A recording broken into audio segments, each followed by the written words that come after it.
Hi, my name is Kiki. I am a 6-year mentor at Girls Right Now.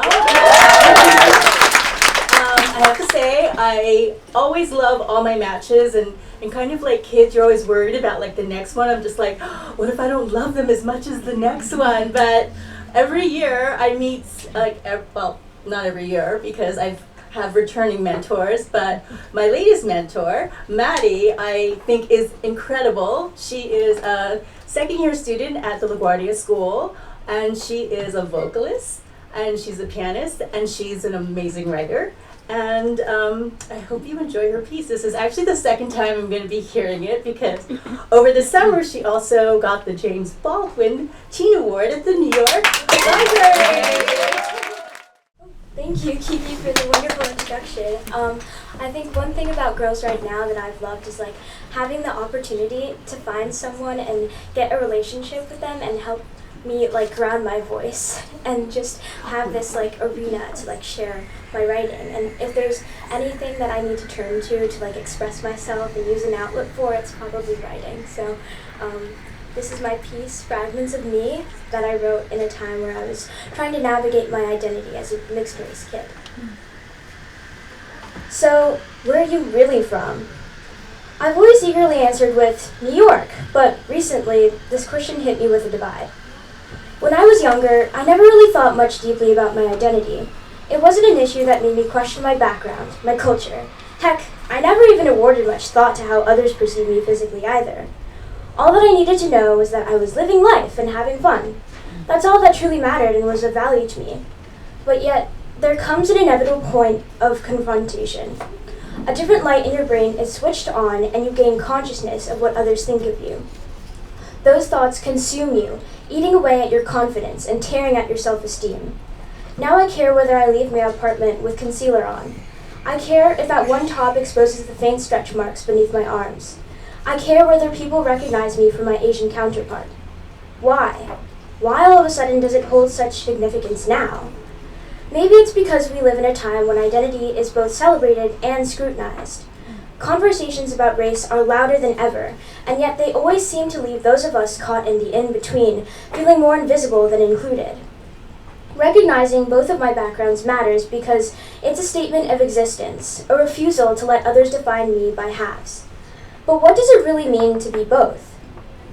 If America advertises itself to be the land of opportunity, of freedom and inclusion, why does belonging seem so difficult here? Why does a nation that offers such a wide assortment of variegation appear to be a mosaic with missing pieces? In the way I see it, America has an amazing facade of contradiction. It is said to be one of the most ethnically diverse and multicultural nations in the world.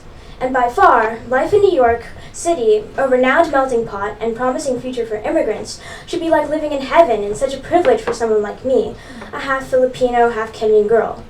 But yet, it's not.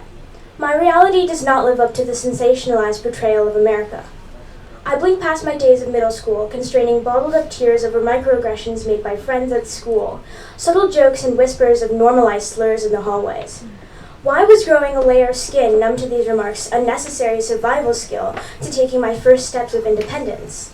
Why should it be a universal experience for all preteens of color to DIY the nullification of underhanded prejudice, such as these sly comments simply become meaningless? All this in a city presumed welcome to all groups of people. It seems that maybe I should just go back to where I came from. That would be more pleasant, wouldn't it? Being surrounded by a group of people just like me. But this is where I came from. I have no other home than this, the place I've been raised in for all 14 years of my life. If I were to go back to where I'm really from, where would I even turn to? My culture is dissected into fragments. I exist at the intersection of two worlds, but feel at home in neither. On the surface, people only see me for the color of my skin. They don't hear the Tagalog that Nanay speaks at home, or smell the salty scent of adobo simmering on the stove. Why would they, anyway? How can my mother's blood be of any interest to them in a world that is so focused on the outside, how things look? But Maddie, don't you love yourself? 6 simple words uttered by my dad. Would my struggle for external validation exist if I had accepted me for me? Why should I care what they think? But the world doesn't make it easy to see yourself clearly when mirrors are distorted by others' opinions. I wanted to say yes by default without thinking, without hesitating, but still, the question persisted, sticking to me like taffy on gums. If I truly did love myself, would I be so concerned with how other people see me? Would I still feel the need to prove who I am every time someone asks where I'm from? But at the end of the day, their opinions don't change who I am.